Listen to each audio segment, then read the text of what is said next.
नमस्कार दोस्तों, आज के हमारे इस वीडियो में हम आपको शरद पूर्णिमा के महत्व और इसकी पौराणिक कथा के बारे में बताने जा रहे हैं। दोस्तों, अश्विन मास की अंतिम पूर्णिमा को शरद पूर्णिमा कहा जाता है। तो दोस्तों, आज हम आपको शरद पूर्णिमा की पौराणिक कथा सुनाने जा रहे हैं। शरद पूर्णिमा की पौराणिक कथा के अनुसार एक नगर में एक साहूकार रहता था। उसके दो बेटियां थीं।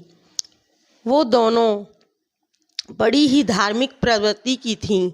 वे दोनों ही पूर्णिमा का व्रत करती थीं, परंतु दोनों में एक बहुत बड़ा अंतर था। बड़ी बेटी अपना व्रत पूरा करती थी, परंतु छोटी बेटी व्रत अधूरा छोड़ देती थी। समय बीतता गया। साहूकार ने अपनी दोनों बेटियों की शादी कर दी। समय के साथ बड़ी बेटी ने एक स्वस्थ संतान को जन्म दिया, परंतु छोटी बेटी ने जब भी कोई संतान पैदा होती वह तुरंत मर जाती। जब बार बार ऐसा होने लगा तो वह दुखी रहने लगी। एक बार साहूकार अपनी छोटी बेटी को लेकर एक पंडित के पास गया और उसे सारी बात बताई। तब पंडित बोला, जब भी तुमने पूर्णिमा का व्रत किया, हमेशा उसे अधूरा ही छोड़ दिया। उसी के परिणाम स्वरूप तुम्हारी औलाद पैदा होते ही मर जाती है।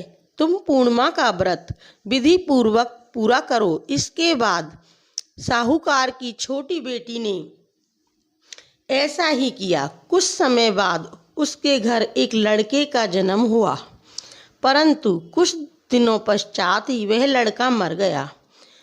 उसने उस बच्चे को एक पट्टे पर लिटाकर एक कपड़े से ढक दिया। तभी उसकी बड़ी बहन उससे मिलने आई तो छोटी बहन बोली कि बैठो।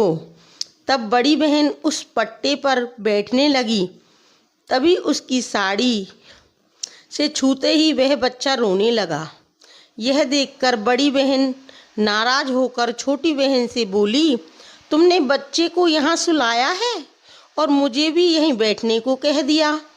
अगर इसको कुछ हो जाता तो मुझ पर तो कलंक लग जाता। तब छोटी बहन बोली, नहीं नहीं, ऐसा नहीं है, ये तो पहले से ही मरा हुआ था दीदी, पर तुम्हारी साड़ी के छूते ही ये जीवित हो गया। यह तो तुम्हारे ही भाग्य से जीवित हुआ है, क्योंकि तुमने पूर्णिमा का व्रत पूरे विधि विधान से किया है। इसके बाद पूरे नगर में ढिंढोरा पिटवा दिया गया कि सभी नगरवासी शरद पूर्णिमा का व्रत किया करें। तो दोस्तों, ये थी शरद पूर्णिमा की पौराणिक कथा, जो कि शरद पूर्णिमा का व्रत खोलने के लिए कई बार सुनी जाती है। शरद पूर्णिमा का हिंदू धर्म में विशेष महत्व है। ऐसी मान्यता है कि शरद पूर्णिमा के व्रत से सभी मनोकामनाएं पूरी होती हैं। शरद पूर्णिमा को कोजागर पूर्णिमा और रास पूर्णिमा के नाम से भी जाना जाता है। इस व्रत को कौमुदी व्रत भी कहा जाता है। ऐसी मान्यता है कि यह वो दिन है जब चंद्रमा अपनी 16 कलाओं से युक्त होकर धरती पर अमृत की वर्षा करता है।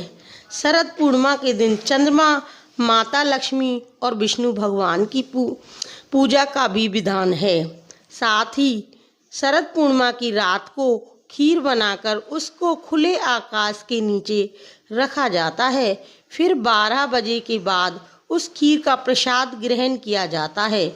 ऐसी मान्यता है कि इस खीर में अमृत मिल जाता है, जो कि कई रोगों को दूर करने की शक्ति रखता है। माना जाता है कि इस दिन चंद्रमा के प्रकाश में कई औषधीय गुण मौजूद रहते हैं, जिसमें कई असाध्य रोगों को दूर करने की शक्ति होती है। तो दोस्तों, ये थी शरद पूर्णिमा की कथा। अगर आपको वीडियो पसंद आई हो तो लाइक करें, दोस्तों को शेयर करें, चैनल को सब्सक्राइब करें। तो मिलते हैं अगले वीडियो में। तब तक के लिए जय माँ लक्ष्मी दोस्तों।